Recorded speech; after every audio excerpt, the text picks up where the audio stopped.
Gusto ko po makatulong. Malalaman din po nila na may karamdaman siya. Hindi ko po yan sinabi sa manggagamot dito. Pakibigay na lang po ng buong pangalan niya po at yung picture niya po para mapakita ko at makausap ko po ang kapatid ninyo po. Pakinggan mo na lang po ang video na kuha ko. Ako, nakita ko yung picture. Buhay po yan?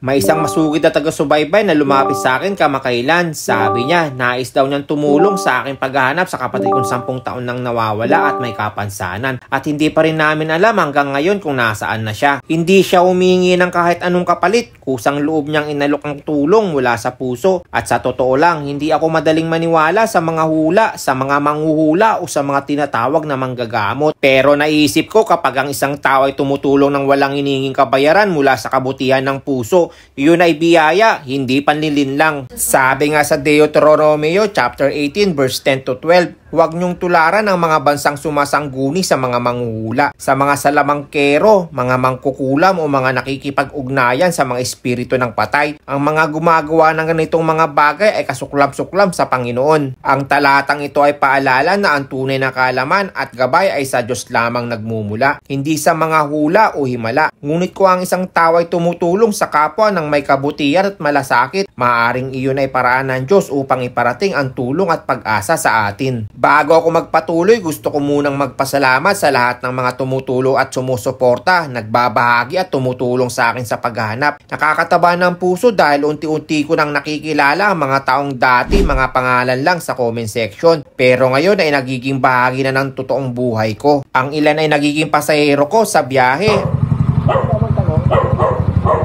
Vlogger, kuya? Oo, ma'am. Napapanood mo? Napapanood na kita.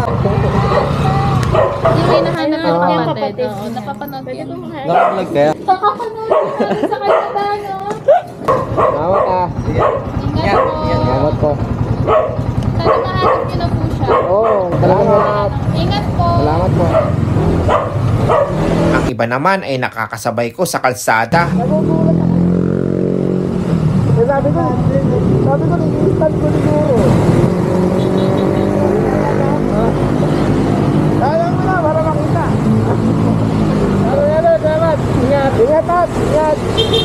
Ang sarap sa pakiramdam na sa gitna ng pagod at lungkot napapalibutan ako ng mga taong may ginintuang puso. Sabi nga sa Galatia chapter 6 verse 9 to 10, kaya huwag tayong magsawa sa paggawa ng mabuti dahil kung magpapatuloy tayo sa tamang panahon ay aani tayo ng pagpapala. Kaya habang may pagkakataon tayo, gumawa tayo ng mabuti sa lahat ng tao. Ang bawat kabutihan ay hindi kailanman nasasayang. Lahat ng pagtulong, gaano man kaliit, ay nakikita ng Diyos. Ang gantimpala ay hindi laging material. Kadalasan ito ay kapayapaan, kagalakan at pagmamahal na nagmumula sa Kanya. Pagkatapos ng duty ko, diretso na ako sa biyahe. Dala ko ang pag-asa at pananalig sa Panginoon na baka sa araw na ito ay matatagpuan ko na siya. Kahit gaano kahirap, kahit gaano kapagod, hindi ako titigil. 10 taon na siyang nawawala at bawat araw na lumilipas ay tila mabigat. Lalo na tuwing Pasko na hindi namin siya kasama sa aming pagdiriwang. Hindi rin niya nasilayan ang huling hininga ng aming ama, kaya ngayon ginagawa ko ang lahat para makita ko siya habang malakas pa ang aming ina. Sabi nga sa Isaiah chapter 40 verse 31, ngunit ang mga nagtitiwala sa Panginoon ay muling magkakaroon ng lakas. Parang agilang lilipad sila, tatakbo sila ng hindi mapapagod at lalakad ng hindi manghihina. Ang Diyos ang nagbibigay sa atin ng lakas para magpatuloy kahit pagod na tayo. Kapag nananatili tayong nagtitiwala, siya mismo magpapatibay sa atin para hindi tayo sumuko. Bawat taong pag-alagala sa kalsada na nakikita kong may kapansanan, nilalapitan ko ito, tinitignan ko ang kanilang mga mata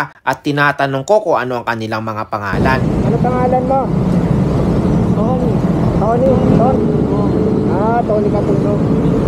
Baka sakaling isa sa kanila ay si Mark Barilla, ang kapatid kong hinahanap. At kapag hindi siya, magpapatuloy ako. Minsan humihinto, nagpapahinga, pero hindi ako sumusuko. Dahil alam kong darating din ang araw na iyon sa tamang oras, sa tamang pagkakataon. Sabi nga sa Mateo chapter 21 verse 22, anumang hingin ninyo sa panalangin, manalig kayo, matatanggap ninyo ito at matatanggap nga ninyo. Ang pananampalataya hindi tungkol sa kung gaano katagal tayong maghintay, kundi kung gaano tayo magtiwala habang naghihintay. Kapag buo ang paniniwala mo sa Diyos, siya mismo ang kikilos sa kanyang paraan, sa kanyang panahon. Bago matapos ang video na ito muna ang dagdag impormasyon sa kapatid kong 10 taon nang nawawala at may kapansanan. Halos mag 10 taon nang nawawala ang kapatid kong may kapansanan, may sakit siyang epilepsy at paralisado ang kanyang kaliwang bahagi ng katawan mula sa kanyang mga braso, kamay at maliit na bahagi ng kanyang mga binti. Hanggang ngayon, hindi pa rin namin siya nakikita, pero araw-araw akong bumabiyahe dala ang pag-asa. Dahil alam ko, hindi ako nag-iisa, ang Diyos ang naggagabay sa bawat kanto ng daan at ang mga taong tumutulong at nagdarasal para sa akin. Sila ang patunay na may mabubuting puso pa sa mundong ito. Sa lahat ng pamilya na hanggang ngayon ay patuloy pa rin naghahanap sa kanilang mga mahal sa buhay. Huwag kayong sumuko. Alam kong bawat araw ay parang laban sa pag-asa. Bawat gabi ay puno ng tanong at pagod. Pero tandaan ninyo, habang tumitibok pa ang puso ninyo, may pag-asa pa. Ang pagkahanap ay hindi lang pisikal na paglalakbay. Ito ay isang paglalakbay ng pananampalataya sa bawat takbang ng ginagawa. Sa bawat luha na pumapatak, kasama natin ang Diyos. Kaya patuloy lang tayo magdasal, magtiwala at magmahal. Dahil sa bawat pamilyang hindi sumusuko, nakikita ng Diyos ang tibay, ang tapang at walang hanggang pag-ibig.